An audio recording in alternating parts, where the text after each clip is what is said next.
Today, let's learn how to roll our serratus anterior muscles. They are near your lats, but a little higher up toward your shoulders.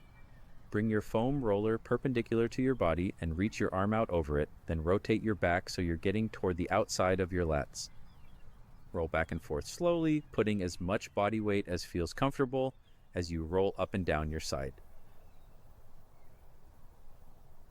This should feel a little bit tender, but it shouldn't feel sharp or painful.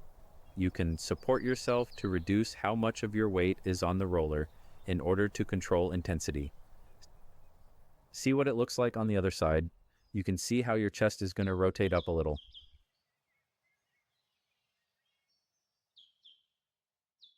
Open your back so that you're really accessing that serratus anterior muscle. Use your hand for support as well as your upper leg. Your foot is going to help you move forward and backward on the roller. Recovery starts with water.